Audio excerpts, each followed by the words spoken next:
Assalamualaikum warahmatullahi wabarakatuh. Alhamdulillahi rabbil alamin. Wassalatu wassalamu ala rasulillah wa ala alihi wa sahbihi ajma'in. Allahumma salli wa sallim wa barik wa karrim wa azim ala sayyidina Muhammad wa ala alihi wa sahbihi ajma'in. Allahumma la ilma lana illa ma 'allamtana wa antal alimul hakim wa tub alaina innaka antat tawwabur rahim. La haula wa la quwwata illa billahil aliyyil azim.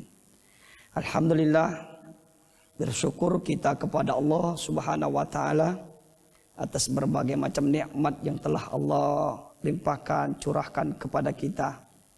Salawat tercurah salam senantiasa terlimpah ruah kehariban kita, junjungan kita Nabi besar Muhammad sallallahu alaihi wasallam. Semoga kita kelak termasuk umat-umat beliau yang berhak mendapatkan syafaat beliau atas izin Allah Subhanahu wa taala, sehingga kita diampuni dosa-dosa kita, diterima segala amal ibadah kita, dan kita diwafatkan dalam keadaan husnul khatimah, diperkumpulkan bersama keluarga, sahabat, guru-guru kita, wabil khusus bersama Rasulullah sallallahu alaihi wasallam. Al hadhihi niyyah wa likulli niyatin salihah. Al-Fatihah. A'udzubillahi minasyaitonir rajim. Bismillahirrahmanirrahim. Alhamdulillahirabbil alamin arrahmanir rahim maliki yaumiddin. Iyyaka na'budu wa iyyaka nasta'in. Ihdinas siratal mustaqim. Siratal ladzina an'amta 'alaihim ghairil maghdubi 'alaihim waladdallin. Saudaraku yang dimuliakan Allah Subhanahu wa taala, alhamdulillah kembali Allah pertemukan kita, masih bisa menikmati salah satu Ashhurul Hurum, salah satu bulan yang mulia di sisi Allah Subhanahu wa taala, yaitu bulan Dzulhijjah, di mana ada amalan-amalan yang hanya terjadi di bulan ini dan tidak kita temukan di bulan-bulan yang lain. Oleh karena itu, ketika Allah berikan kesempatan kepada kita bertemu dengan bulan ini, ladang pahala yang Allah sudah siapkan, maka alangkah ruginya kita ketika kita mampu bisa untuk meraih, mengamalkan, mengambilnya, namun justru kita tidak mau.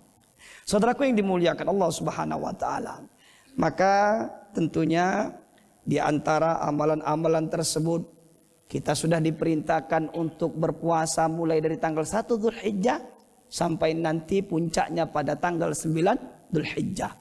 Kemudian juga ada juga amalan-amalan mereka yang mampu untuk berkurban, lalu mereka berkurban. Ketika mereka berkurban, ada juga disunnah-sunnahkan untuk mereka tidak hanya menyembelih hewan kurbannya, namun dilengkapi dengan amalan-amalan yang lain, sehingga semakin sempurnalah amal ibadah yang ia lakukan. Maka saudaraku yang dimuliakan Allah Subhanahu wa taala, sehingga tak heran ketika Rasulullah SAW ingatkan kita, ma min amalin, ya, tidaklah satu amalan yang terbaik yang dilakukan oleh hamba Allah manusia yang lebih Allah cintai pada hari nahar tersebut kecuali ihraqud dam, artinya mengalirkan darah, menyembelih hewan kurban. Maka salah satu amalan yang terbaik yang insya Allah akan kita bertemu nanti pada tanggal 10 Dzulhijjah, ya, sampai nanti hari tasyrik adalah menyembelih hewan kurban. Maka saudaraku yang dimuliakan Allah Subhanahu wa taala, betapa semuanya bernilai pahala di sisi Allah Subhanahu wa taala. Mulai dari kulit, rambut-rambutnya, tanduk, kuku, semuanya akan menjadi pahala kebaikan di sisi Allah Subhanahu wa taala bagi mereka yang berkurban tentunya. Namun hal ini akan menjadi lebih sempurna, akan menjadi sebuah ibadah ketika SOP-nya, aturannya kita ikuti. Karena dia akan menjadi pemotongan biasa saja ketika kita tidak mengikuti aturan yang telah ditetapkan. Maka itulah yang disebut dengan ibadah. Saudaraku yang dimuliakan Allah Subhanahu wa taala, maka salah satu ibadah ini nanti sebelum kita melakukan hewan kurban ini adalah kita melakukan puasa. Nah, dalam hal ini saudaraku dimuliakan Allah, kita ini kan lagi rame sekarang ini. Ya, baik itu melalui media sosial, Kalau yang dia biasa megang HP nyingok terbaca. Kalau yang dia biasa megang HP biasa baik. Tidak perlu tahu dengan informasi itu. Namun fatalnya ketika tidak bisa disikapi dengan keilmuan, maka terjadilah keributan antar jamaah. Ketua dengan wakil ribut. Kenapa? Yang satu ngotot pokoknya sholat idnya itu harus hari Rabu. Yang si kok ngotot harus hari Kamis. Kenapa? Dengan berbagai macam ini ada potongan video yang menyebutkan ini sesungguhnya yang benar. Maka yang hari Kamis itu tidak benar. Pun sebaliknya. Maka apa yang terjadi karena tidak dengan keilmuan dan tidak dijelaskan dengan bijaksana, maka inilah yang fatal terjadinya. Yang awalnya kita ingin ibadah mendapatkan pahala di sisi Allah Subhanahu wa taala, tapi justru mendapatkan hal yang tidak kita inginkan di sisi Allah Subhanahu wa taala. Saudaraku yang dimuliakan Allah. Taib. Lalu timbul pertanyaan. Ustaz, puasa Arafah itu kira-kira bertolak ukurnya dengan orang-orang yang sedang wukuf menunaikan ibadah haji atau dengan tanggalnya? Satu ustaz bilang ulama sepakat menentukan bahwa tolak ukur penetapan Idul Adha termasuklah puasa Arafahnya adalah ahlu Makkah. Imam Mekah artinya penduduk Mekah. Kalau Mekah orangnya Mekah Arafah maka semuanya wajib ikut Arafah. Kalau orang Mekah Idul Adha maka semuanya Idul Adha. Maka yang saya garis bawahi pada kalimat semua ulama sepakat. Saya bilang ini pendapat yang kasarnya konyol. Kenapa? Memanipulasi. Tidak ada satu pendapat mengatakan para ulama sepakat. Yang disepakati oleh ulama itu bahwa orang-orang yang berada di Mekah, jamaah dari manapun, dari Indonesia kah, dari Turki kah, dari Nigeria, Amerika, ketika mereka sedang berada di sana menunaikan ibadah haji, maka tolak ukurnya, ketetapannya, Arafahnya ikut yang sudah ditetapkan oleh kota Mekah. Jangan nanti mentang-mentang orang Indonesia. Indonesia kapan ini? Arafah, ya sudah kami nurut Indonesia karena kami warga Indonesia. Itu saudaraku dimuliakan Allah. Nah, kemudian masalah penetapan ini, kita jujur, dalam hal ini memang terjadi dua pendapat. Pendapat yang pertama bahwa tolak ukur menetapkan hari Arafah, artinya puasa Arafah termasuk sholat idnya, 10 Dzulhijjahnya adalah ikut kegiatan orang haji. Kenapa? Namanya puasa Arafah itu kan berkaitan dengan orang wukuf. Kemudian juga yang namanya haji itu namanya saja sholat ibadah haji, sholat idul kurban karena bertepatan dengan orang haji. Dengan dalilnya ya, yang pertama hadis Rasulullah sallallahu alaihi wasallam daripada Abdul Aziz an Abdullah an Khalid bin Usaid anna Nabi sallallahu alaihi wasallam, sesungguhnya Nabi Muhammad sallallahu alaihi wasallam qala, bila bersabda, yaum Arafah al-yaum alladzi yurafu fihi nas. Hari Arafah itu adalah hari di mana manusia berkumpul di Arafah. Hadis riwayat Imam Abi Daud. Kemudian hadis yang kedua yang dipakai hadis riwayat Imam Baihaqi.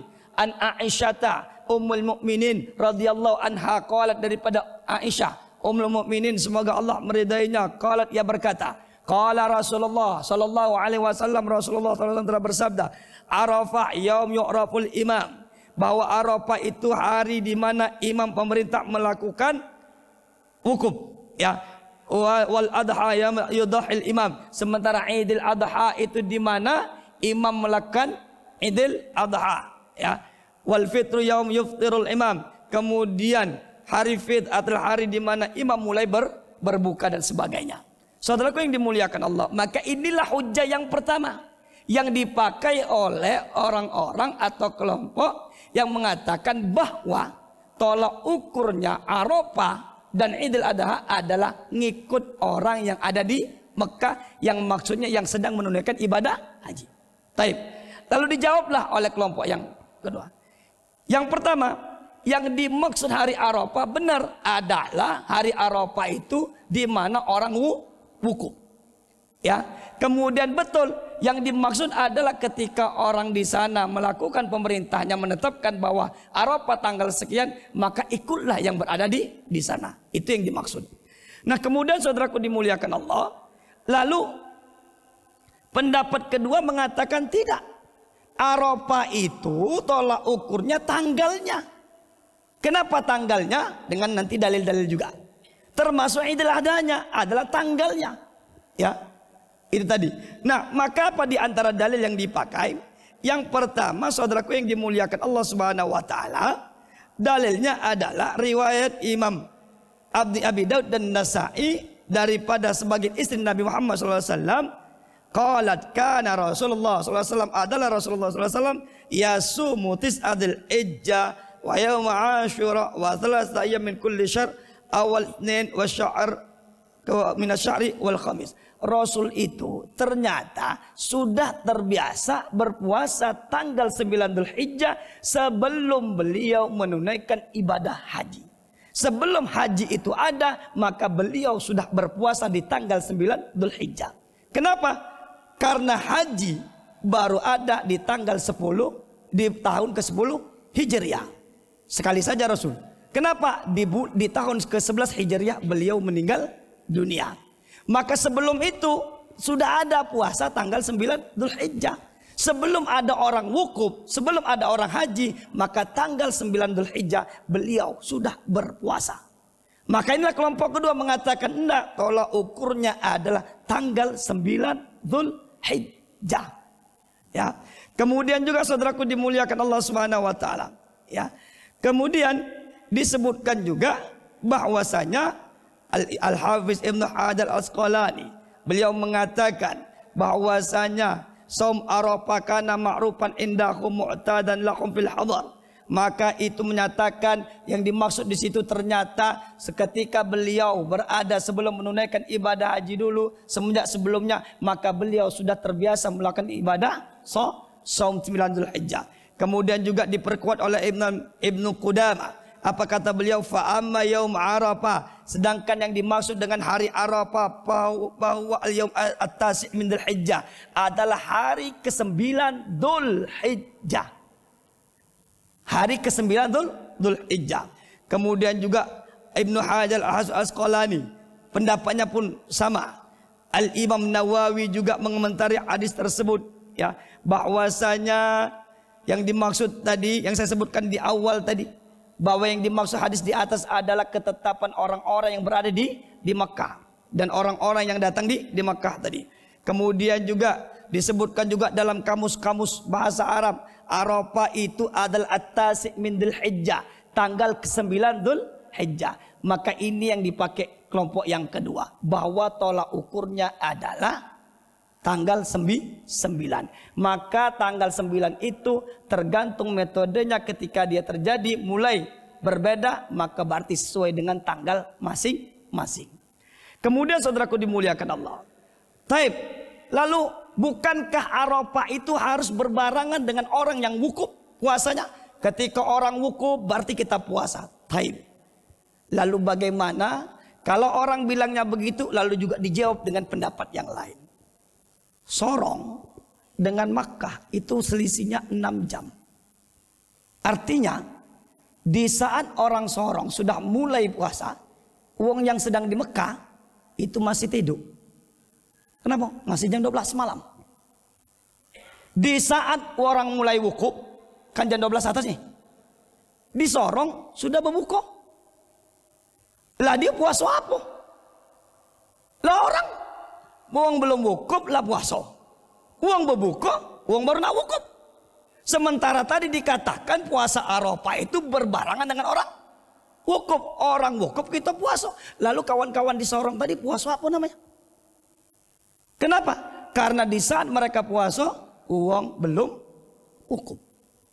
Mereka berbuka, uang baru nak wukuf. Taib. Kembali lagi kita ke wilayah Amerika Los Angeles yang selisihnya adalah 10 jam. Lebih duluan Makkah. Ya. Di saat uang lah wukuf, mereka belum puasa. Ngapa? Masih hidup, masih malam. Uang lah sudah selesai, mereka baru nak puasa. Maka di sini dijawab juga. Lah andai kata tolak ukurnya adalah orang yang menunaikan ibadah haji, lalu bagaimana dengan orang-orang di wilayah semacam ini? Baik, kembali lagi yang berikutnya. Andai kata tolak ukurnya harus mengikuti orang yang sedang ibadah haji, lalu bagaimana ketika zaman dahulu untuk mengetahui, oh di Mekah orang sudah wukuf, bagaimana ingin menyampaikan kepada orang-orang yang ada di wilayah-wilayah tersebut. Indonesia, ya, bagaimana kita lihat pada zaman wali, tentunya Islam sudah mulai menyebar pada masa kerajaan Mataram. Orang menunaikan ibadah haji. Lalu bagaimana mereka berpuasa ingin mengetahui bahwa di Saudi Arabia, di Makkah Al-Mukarramah, orang hukumnya tanggal sekian. Sementara informasi lambat akan didapatkan. Mungkin zaman bapak-bapak dulu saja waktu zaman kuliah, yang tinggalnya di dusun ingin mengabarkan ada keluarga yang meninggal. Mungkin berapa lama baru nyampe. Kenapa? Informasi, alat dan sebagainya susah untuk disampaikan. Maka saudaraku dimuliakan Allah. Maka lalu saya sampaikan, dalam hal ini artinya yang pengen tanggal 28 silakan 28. Berarti Idul Adhanya 28. Maka tanggal 27 dia berpuasa Arafah. Bagi yang 29 maka silakan Idul Adhanya tanggal 29. Maka berarti tanggal 28 dia berpuasa Arafah. Maka yang tidak boleh melalui keterangan ini dari pendapat para ustadz ini sudah bisa dipastikan bahwa Idul Adha itu tanggal 28 dan Arafah tanggal 27. Kan itu artinya mewajibkan. Ya, ini yang terjadi keributan. Nah, saudaraku yang dimuliakan Allah Subhanahu wa taala, yang fatal itu begini justru. Dia Idul Adhanya tanggal 28, sholatnya tanggal 29. Nah, ini yang bahaya. Tanggal Idul Adhanya tanggal 28, yakini. Sholatnya tanggal 29. Sholat Idnya. Boleh Ustaz, saya bilang kan ibadah sunnah juga Ustaz, apa-apa. Saya bilang ini ada ibadah yang sudah ditetapkan aturannya. Tempat waktunya. Ada yang sifatnya umum. Contoh, ada suatu ibadah yang dilakukan di tempat tertentu. Sholat tahiyatul masjid.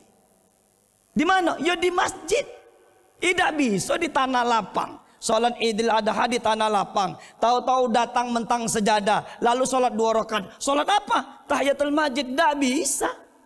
Kenapa? Karena yang dinamakan tahiyatul masjid, sholatnya adalah di wilayah masjid. Kan begitu. Idul Adha atau Idul Fitri sudah ditentukan waktunya. Kapan pelaksanaan sholatnya? Waktu sholatnya adalah tanggal 10 Dzulhijjah. Kapan mulai sholatnya? Ketika matahari terbit, lewatkan 15 menit, artinya waktu sholat sudah isyraq. Itu sudah bisa sholat Idul Adha. Berarti jam 6:15 lah baca. Jam 6:30 baca. Cuma kita ini kan agak lama karena banyak satu nunggu jamaah. Lah sudah jamaah nunggu, belum lagi sambutan-sambutannya. Sambutan ketua panitia, sambutan ketua masjid, sambutan ini, sambutan itu. Datang pejabat sambutan pula. Lama waktu. Lamalah ibadah yang ini daripada ibadah aturan syariatnya. Kan kadang-kadang begitu. Yang kurban ada wong 10 sapi. Ya ada wong 7. Dibaca ke galau. Berarti 7 kali 10. 70 nak disebut nama tadi. Terima kasih kepada Bapak Sianu, terima kasih kepada Bapak Sianu, terima kasih kepada Bapak Sianu, terima kasih kepada Bapak Sian, terus habis waktu oleh jamaah yang di luar nolak kepanasan. Khotibnya naik pulau, panjang pulau khotib tadi. Ya, saudaraku yang dimuliakan Allah Subhanahu wa taala. Maka kalau Idul Adha tanggal 28, sholatlah tanggal 28. Kalau Idul Adha hanya tanggal 29, sholatlah tanggal 29. Jangan sholat Idnya tanggal 29, tapi dia sudah Idul Adha hanya di tanggal 28. Saudaraku yang dimuliakan Allah Subhanahu wa taala. Lalu ya, ketika kita berkurban, maka yang menentukan aturannya, maka kurban itu adalah dzabhu hayawanin makhsusin bi syara'itin makhsusah fi waqtil khas. Menyembelih hewan tertentu di waktu tertentu dengan syarat-syarat tertentu. Itulah yang membedakan ibadah kurban dengan tidak. Ada orang datang ngasih sapi atas nama perusahaan. Ini ada sapi dari PTBA untuk kurban. Lalulah dipotong oleh panitia. Ini kurban dari perusahaan dipotong. Apakah kurban? Bukan. makan. Kenapa? Karena kurban tidak bisa dari perusahaan. Atas nama perusahaan maksudnya. Maka kalau perusahaan ngasih, siapa kurban ini? Oh, ini punya Pak Syanu, Pak Syanu, Pak Syanu.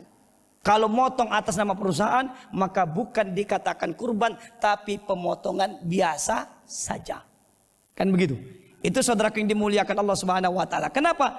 Memotong hewan tertentu dengan syarat-syarat tertentu, orangnya dan sebagainya. Ya. Sapinya besar nian. Cuma umurnya baru setahun. Umpamanya. Dipotong. Apakah jadi kurban? Tidak. Kenapa? Karena memang dia sapi tapi umurnya tidak masuk kategori aturan syariatnya. Maka jadi pemotongan biasa. Kan itu. Ya. Nah, saudaraku yang dimuliakan Allah Subhanahu wa taala. Yang berikutnya, orang yang kurban ini ya, tentunya dianjurkan, disunnahkan untuk menghadiri, melihat kurbannya. Melihat kurbannya. Maka berdasarkan hadis Rasulullah Shallallahu Alaihi Wasallam, riwayat daripada Imam Tabrani, Imam Baihaqi, Imam Hakim, daripada Imran bin Husain, disebutkan, ya Fatimah qumi ila udhiyatik. Hei Fatimah, bangkit, tegak. Ya, lihat hewan kurbanmu. Fashhadiha, saksikan hewan kurbanmu. Ya.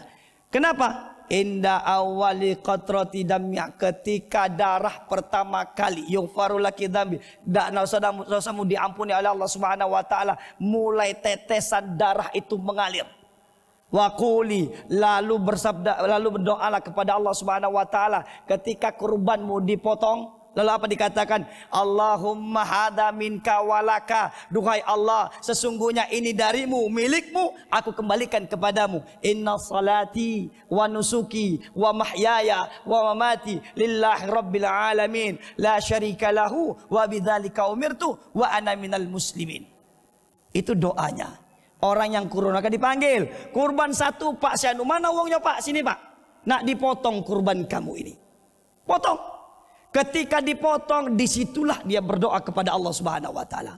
Wa qala Imran bin Husain, lalu Sayyidina Imran bertanya memastikan, "Ya Rasulullah, hai Rasulullah, apakah ini khassa li ahlika wa li baitika khassa?" Ya Rasulullah, apakah ini hanya berlaku, keutamaan ini, doa ini, perbuatan ini hanya berlaku untuk dirimu dan keluargamu saja? Amlil muslimina amma, atau juga berlaku untuk semua umat Islam? Rasul menjawab, la, walil muslimina amma, ini juga berlaku untuk semua umat Islam.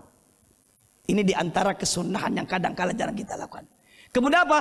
Kata disebutkan baik dalam hadis Al-Quran, wa at'imu, makan olehmu, makan, kasihkan kerabatmu, kasihkan tetanggamu, kasihkan fakir miskin, untuk menjadi sebuah keberkahan.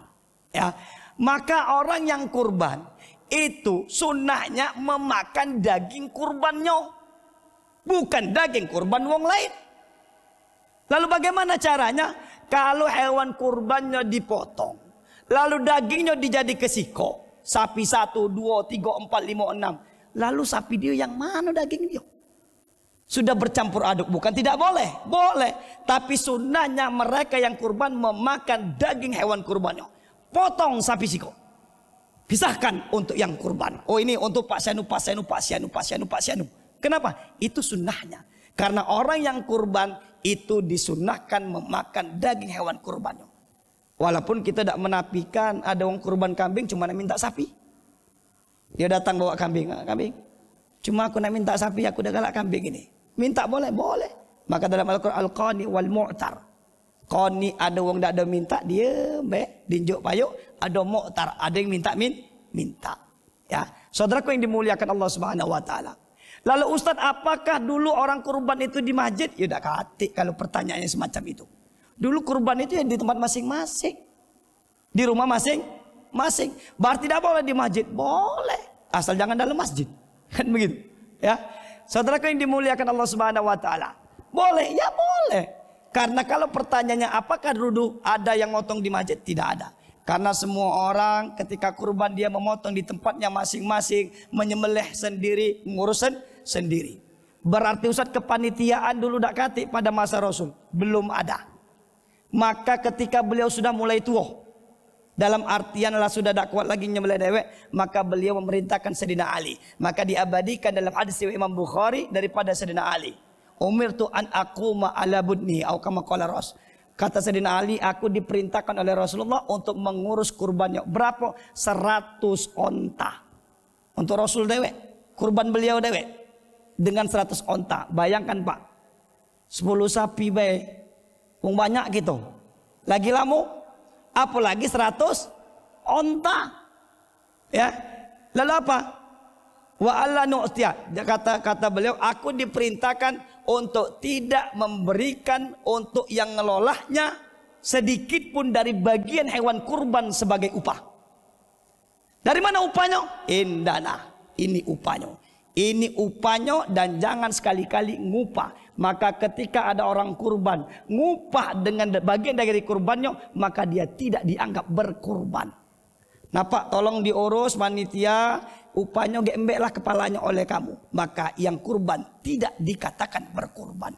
Maka dari hadis inilah ya, ternyata disinilah Rasul boleh memerintahkan orang lain untuk mengurus. Maka timbul pertanyaan, apakah panitia itu ada jatah khusus? Inilah menjadi perdebatannya. Kan tidak sedikit. Panitia 2 kilo. Tidak panitia 1 kilo. Kenapa 2 kilo? Karena panitia. Kalau panitia capek. Kalau capek terima kasih. Upah bukan? Upah bukan ya. Upah bukan. Bukan. Terus dapat lebih. Ngapa dapat lebih? Ya karena dia panitia. Terus ya karena dia capek. Upah bukan. Membahasakan ini bukan upah yang susah. Karena dia bukan amil.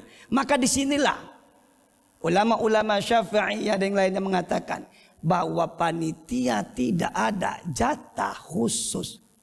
Maksudnya ketika jatah khusus dilebihkan, dikhawatirkan itu adalah upah.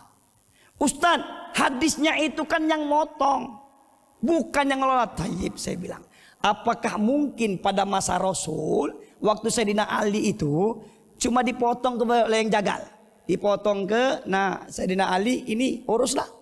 Tidak. Mereka menyembelih, memotong-motong dan sebagainya, kemungkinan Sayyidina Ali yang membagikannya. Kan begitu. Maka disinilah pendapat yang pertama, panitia itu dianggap sebagai apa? Yang mengelola tadi. Maka diserupakan dengan gazar tadi, yang motong-motong.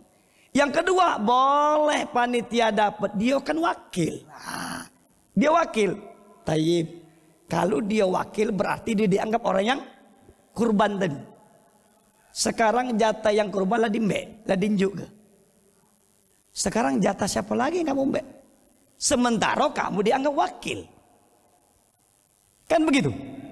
Saya terlepas daripada itu, berarti usah bagaimana? Inilah aturan syariat.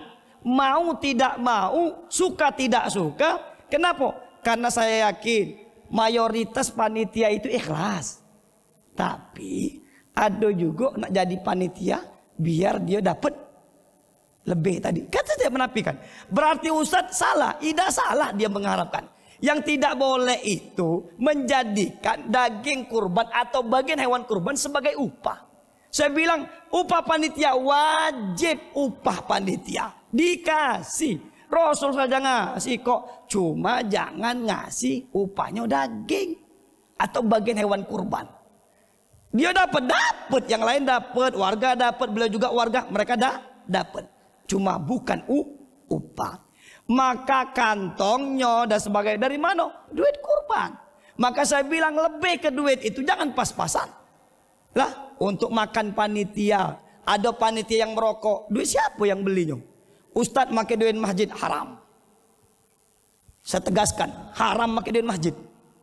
Ustadz sholat Idul Adha hanya betul. Itu urusan masjid. Kurban itu ibadah pribadi. Cuma dikoordinir baik. Hakikatnya punya dia. Dia yang kurban. Seluruh urusan operasionalnya duit dia. Kenapa? Duit masjid, duit umat. Bukan duit untuk ibadah pribadi. Maka keluarlah hadis Rasul, la yahillu malu mri'in illa bi tibi nafsi. Tidak halal harta seseorang tanpa izin daripada pemiliknya. Kan begitu. Ustaz timbul pula pertanyaan, Ustaz, boleh tak panitia ngenjuk-ngenjuk uang? Saya tidak tahu. Kenapa? Andai kata yang kurban, karena begini Pak, panitia itu kan bukan pemilik kurban. Panitia itu cuma ngurusi. Yang punya tetap yang kurban. Tuh umpamanya kata panitia, mbak lah kakinya. Oh yang kurban tadi nak minta, mana kakinya? Apa? Lah kami njuk ke uang. Lah, ngapa kamu njuk ke uang? Itu kan daging aku, sapi aku. Maka penting dari awal. Kata yang kurban tadi Pak, aku ngebek semain di bek. Yang lainnya uruslah oleh kamu, ada yang nak minta njuk kelah dan sebagainya, laju kelah.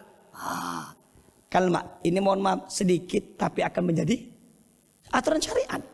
Ustaz berarti susah? Tidak susah. Yang bikin susah itu kita. Kan begitu. Lalu apa saudaraku dimuliakan Allah Subhanahu wa taala?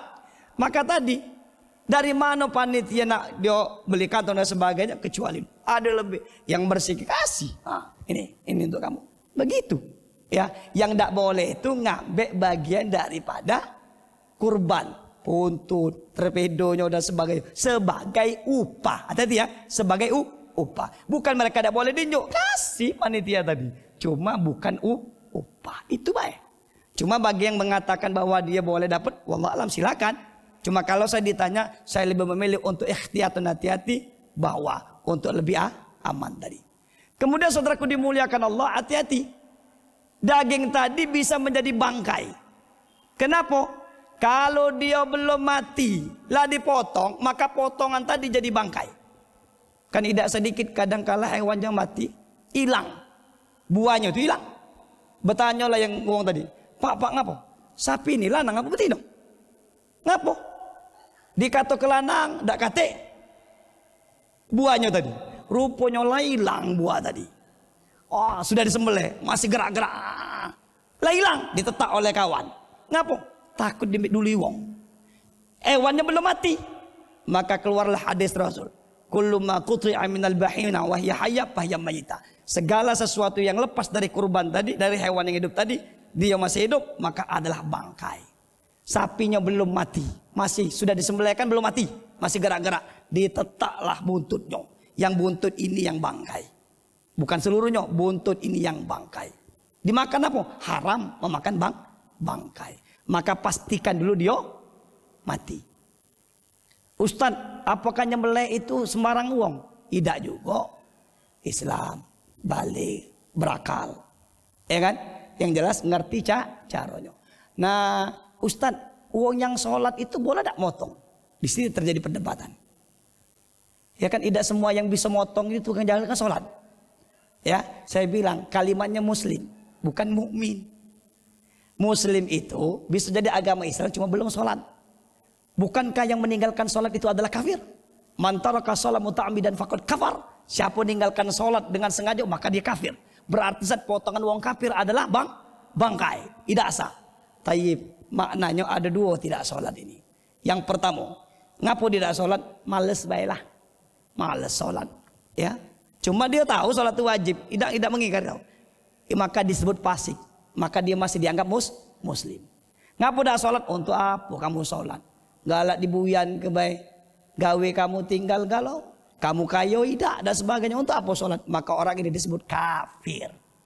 Walaupun KTP-nya Islam, ketika dia menyembelih maka sembelihannya menjadi bangkai. Kenapa? Karena syarat azabihnya, syarat orang yang menyembelihnya tidak memenuhi aturan. Saudaraku yang dimuliakan Allah Subhanahu wa taala. Maka disinilah di antara banyak lagi tentunya ya yang mesti kita hati-hati, kita jaga bagaimana ini menjadi pahala di sisi Allah Subhanahu wa taala. Cuma ketika kita ingin, alhamdulillah di beberapa masjid berapa hari ini kita sudah menyampaikan bahwa yang selama ini dia galak panitia dapat jatah lebih tadi sudah mulai diganti tidak dengan daging tambahan untuk lebih ikhtiyatan, lebih hati-hati. Walaupun memang untuk awal-awal agak berat. Ya begitu cara kita menerapkan tadi. Insya Allah kedepannya akan menjadi lebih dipahamkan lagi.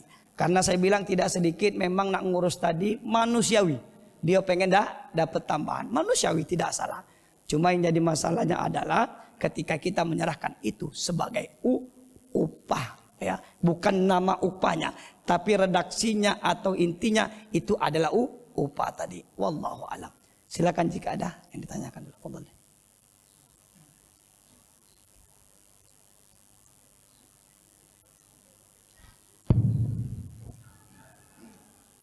Nanya Ustadz, ya, yang sesuai dengan tadi yang ya, kepanitiaan. Jadi ini agak ragu dibilang upah, tetapi yang beserta korban sudah nginjuk. Jadi umpamanya di dekat rumah itu satu orang itu 2.800.000. Iya. Nah 100 untuk pengelola korban. Ya. Nah, seluruhnya lah sudah. Ya. Jadi dari hewan kurban seluruhnya ya, diserahkan kepada ya, panitia. Ya. Nah, kemudian cara pembagian tadi. Jadi memang kata Pak Ustadz tadi, jadi yang anggota panitia tadi dapat 2 kantong. Ya.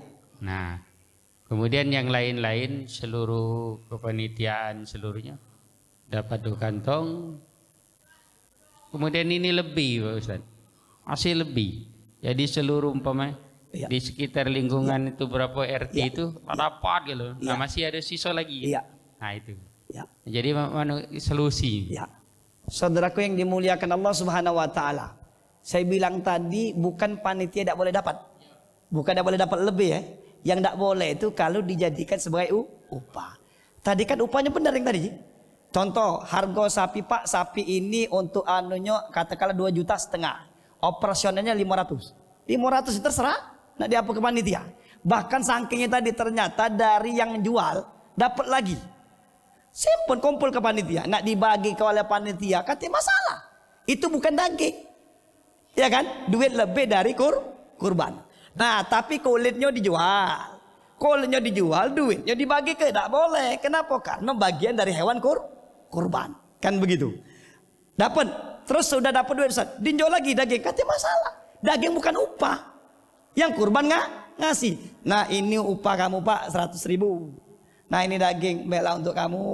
Karena memang dia punya hak untuk ngasih uang. Upahnya sudah, tidak masalah. Kan begitu. Ustadz, daging lebih, ambillah, katanya masalah. Daripada busuk ini, ya sudah. Panitia tadi dapat 3 kantong, katanya masalah. Kenapa? Bukan sudah disiapkan. Kecuali dari awal dicalaki. Kita buat banyak-banyak baik. Kaget kan? Nah lebihnya tadi itu ini panitia, bukan. Itu namanya sudah disiasati. Ini kan bukan disiasati. Sudah dipotong, ternyata ada yang tidak datang, ada lebih, ya bagikanlah. Upah bukan. Yang dari upah itu kan dari awal dia omong ke. Sapi ini kilo nih, panitia 2 kilo, yang ini sekilo, warga umpamanya. Itu kan dari awal sudah dibikin. Tapi pada kenyataannya ada lebih. Si kok uang ada yang ambil 3 kantong, nanti masalah lebih. Bukan sudah di upah tadi. Begitu ya, wallahu alam. Khair. Masih ada lagi? Ya. Ustadz, lalu kulit sapinya di mana? Katanya tidak boleh dijual. Kan hadisnya begini. Man ba'a jilda udhiyati fala udhiyatalah. Siapa yang jual kulit hewan kurbannya, maka tidak ada kurban baginya. Itu dijual, maka tidak dikatakan kurban. Berarti Ustadz mubazir.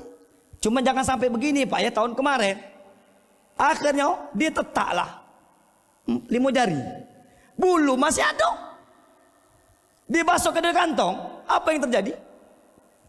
Dibuang-buang. Kata uang untuk apa ini, siapa nak makannya?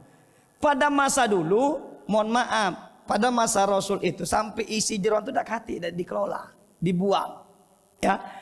Artinya apa? Hal-hal yang tidak bisa dimakan saja pada waktu itu tidak boleh dijual.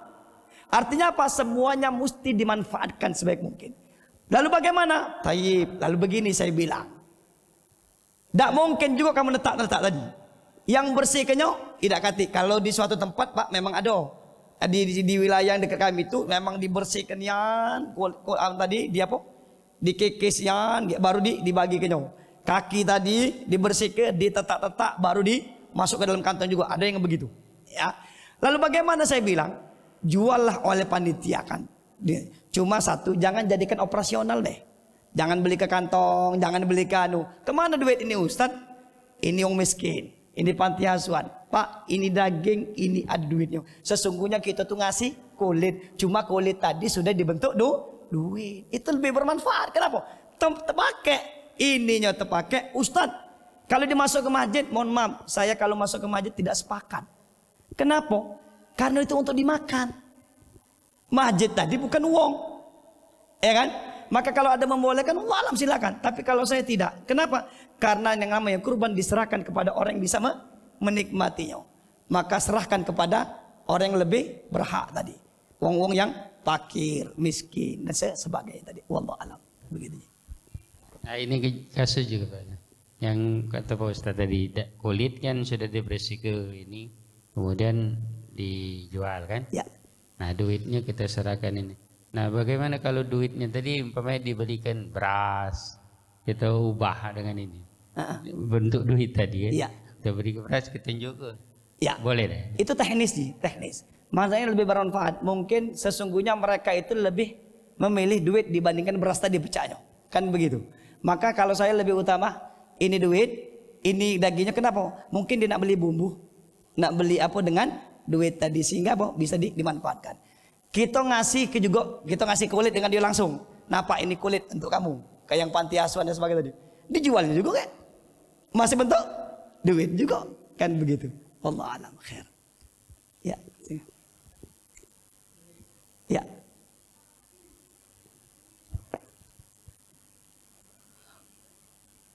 Assalamualaikum Pak Ustadz, nanya dikit Pak. Saya ini ada 2 pertanyaan masalah niat kurban ini Pak. Ya. Yang pertama Pak, katanya untuk satu sapi itu 7 anggota. Ya. Tapi saya dengar ada pendapat bahwa katanya kita bisa berkeluarga satu keluarga, tapi tergantung niatnya. Iya. Nah itu pendapat saya pertama. Bagaimana pendapat Pak Ustadz masalah niat itu? Iya. Yang kedua Pak Ustadz, kita nih punya panitia kurban. Kan di dalam satu kelompok tuh ada 7. Iya. Nah tapi panitia ini pernah ngomong sama kita, Pak, seandainya di antara yang 7 ini ada yang mundur, kami minta Bapak yang maju untuk menggantikan supaya cukup jadi 7 tadi. Ya. Sedangkan niat di awal kita itu tidak berkurban Pak. Ya. Nah bagaimana status niat itu Pak? Masalahnya pada detik-detik akhir kita dipanggil bahwa kita mesti ikut. Nah kita ikhlas, ikutnya itu ikhlas. Tapi niat di awal kita tuh tidak. Nah bagaimana status niat itu Pak? Ya terima kasih Pak. Saudaraku yang dimuliakan Allah Subhanahu wa taala, saya jawab yang kedua ya. Jadi begini. Kurban itu kan mulai memotongnya itu dinilai ya. Mulai memotongnya dari tanggal 10, 11, 12 dan 13. Contoh begini. Dia ini nunggu kalau ada duit kayak kurang. Tanggal 10 udah dapat. Tanggal nunggu bayar utang. Tanggal 12, 11 dapat. Nah, usah tanggal 13. Sudah zuhur itu uang bayar. Langsung dibeli ke kambing atau sapi, maka itu kurban. Nah hadisnya begini Ji, kalau dari awal nih pengen kurban dari awal, itu kesunahannya untuk tidak memotong itu hadisnya itu. Makanya hadisnya idza ra'aitumul hilal dzulhijjah, kalau kamu sudah masuk tanggal 1 Dzulhijjah dan ingin kurban, kan cuma belum bisa dipotong kan, sudah azan dari awal, maka mulai itu dia tidak memotong, sunnahnya. Ustadz, ternyata ketika kita ini dapat duit atau dipanggil untuk kurban, apakah dikatakan kurban? Iya, tetap dikatakan kurban. Jadi niat itu tidak mesti dari tanggal 1. Bahkan saat itu juga, contoh Ji, tanpa tiba-tiba, Pak, alhamdulillah, tanah yang Bapak tawar ke dulu laku. Aku terima kasih dengan Bapak. Ini aku kasih hadiah ke Bapak. Cuma tidak banyak 100 juta be. Alhamdulillah, dapat duit kan? Langsung kamu berikan daging sapi atau kambing, maka itu tetap dikatakan kurban. Saudaraku dimuliakan Allah Subhanahu wa taala, itu juga sudah saya tulis apa yang antum tanyakan. Itu ada, akan saya sampaikan. Bisakah 1 ekor kambing untuk 1 keluarga? Itu kan? Bedakan oleh dengan untuk. Oleh dengan untuk.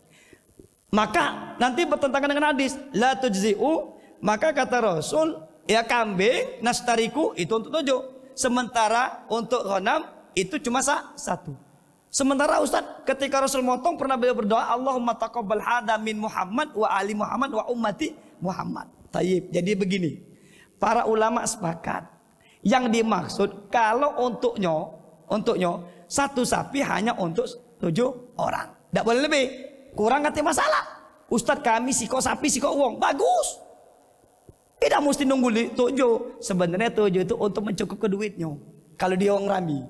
Ustadz kami cuma beli 5. Terus kurang 2 uang. Mau mana? Pacar kami tetap dengan sapi. Ya bagus. Anda bilang sekok keluarga sikok sapi. Ini istrimu sapi, kamu juga sapi. Bagus. Tidak mesti nunggu. Jangan lebih dari 7. Untuk kambing tetap 1. Artinya apa? Begini. Namanya tetap 1. Pahalanya insya Allah bisa didapatkan oleh keluarganya. Pahalanya nih. Bukan kambingnya. Kambingnya itu hanya berlaku untuk 1 orang. Di mana dasarnya? Lah, andai kata boleh, kenapa Fatimah juga kurban? Rasul juga kurban. Istri-istri beliau juga kurban. Sebenarnya cukup dengan 1 saja. Artinya begini, bagi mereka yang 1 keluarga 1 sudah kurban, maka sunnah kifayah sudah tertutupi. Dan insya Allah pahalanya bisa didapatkan oleh keluarga. Cuma kalau 1 keluarga tadi, Ustadz kami pokoknya nak kurban galau. Mulai dari aku, bapakku, istriku, adekku, kami beli 5. Kami dengan 5 kambing. Bagus. Afdal. Kaget kan mohon maaf. Kaget ujungnya sekarang terjadi pencalakan. Dia ini mohon maaf. Mampu. Pacak belian. Ngapain nak banyak-banyak siko? Baik kita keluarga. Ngapain nak banyak-banyak siko? Sudah cukup. Ujungnya apa? Padahal dia mampu. Pacak. Akhirnya apa? Urung dia. Ngapa? Cukup siko baik. Akhirnya berhenti kurbannya banyak. Begitu je. Wallahualam. Habis, masih ada? Silakan. Iya.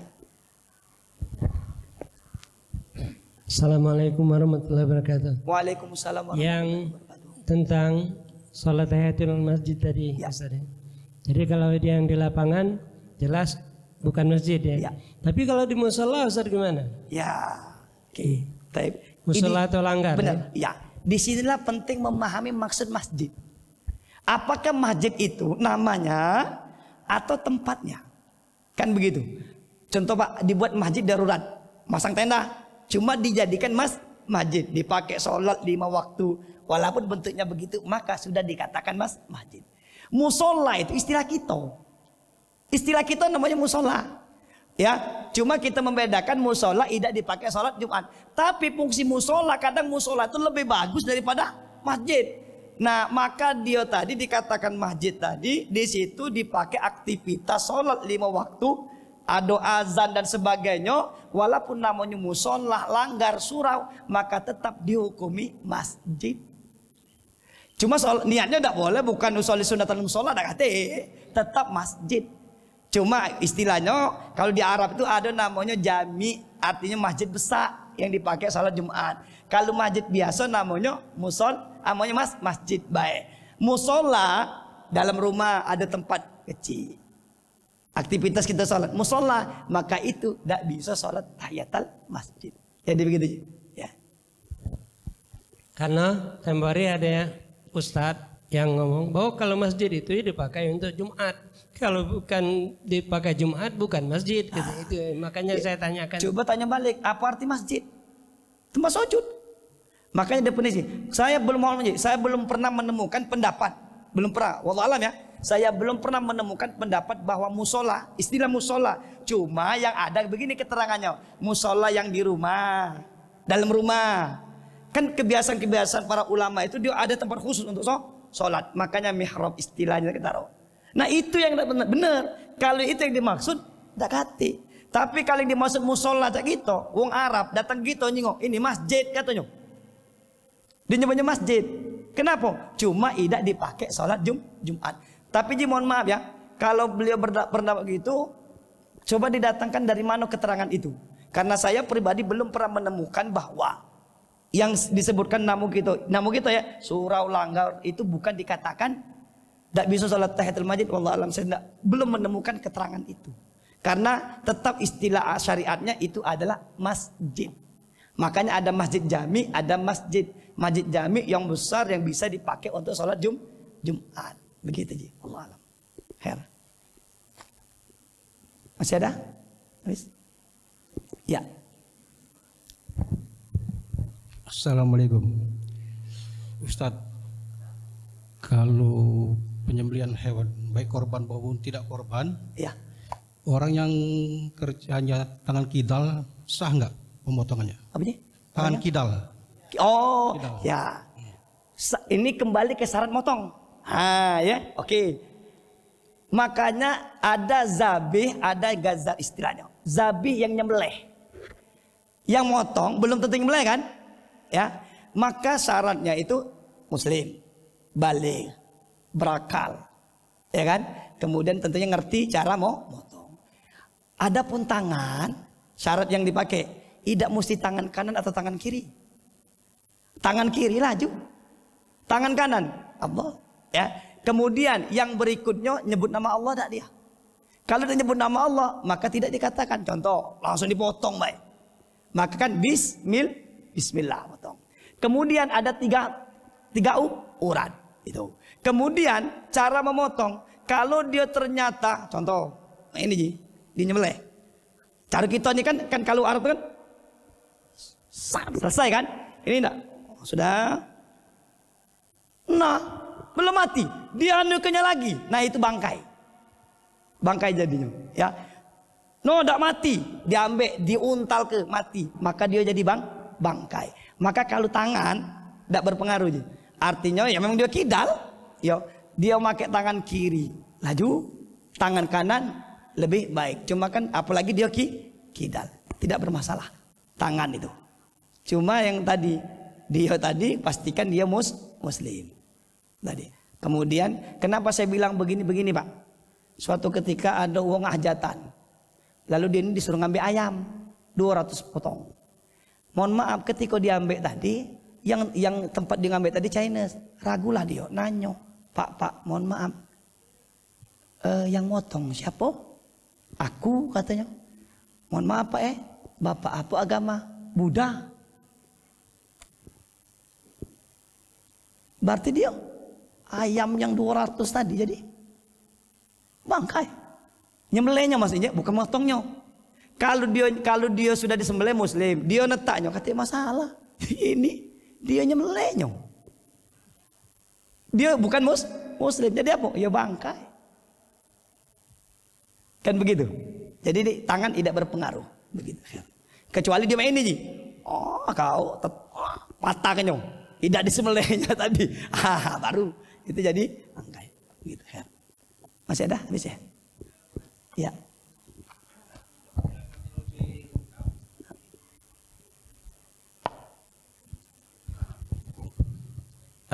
Tolong dijelaskan lebih lengkap mengenai yang Ustadz katakan tadi bahwa kalau sapinya atau kambingnya itu belum mati, iya, setelah disembelih, iya, kita sembelih lagi, iya, itu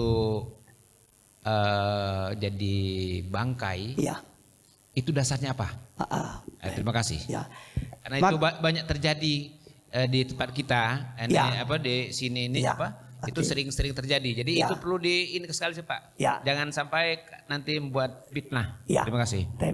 Disebutkan la tusbahu ay la taqtulu marrataini. Jangan membunuh hewan itu dua kali. Maka bagaimana cara membunuhnya? Tadi artinya maksud belum mati nih. Dia inilah apa?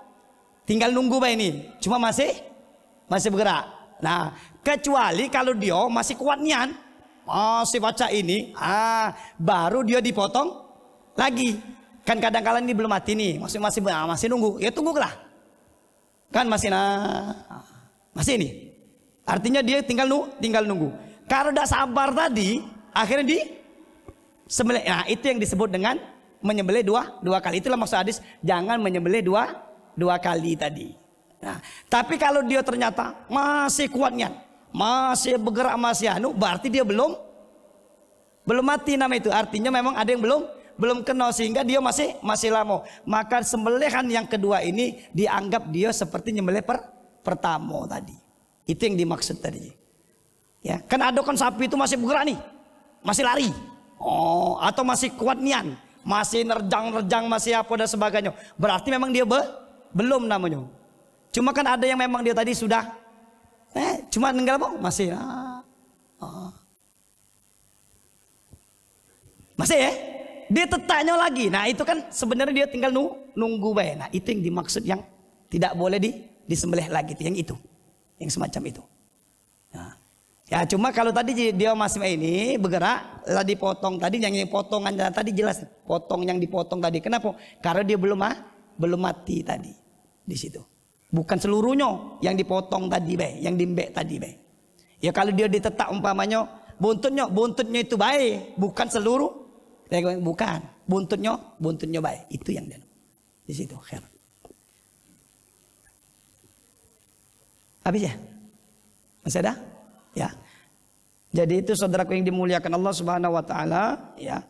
Ya kalau bisa kagak yang kurban, kalau pacar hadir, enggak apa-apa, nyingok. Kalau pacarnya nyembelih dewek lebih utama. Kalau pacarnya nyembelih dewek, Ustaz aku pacarnya nyembelih dewek lebih utama.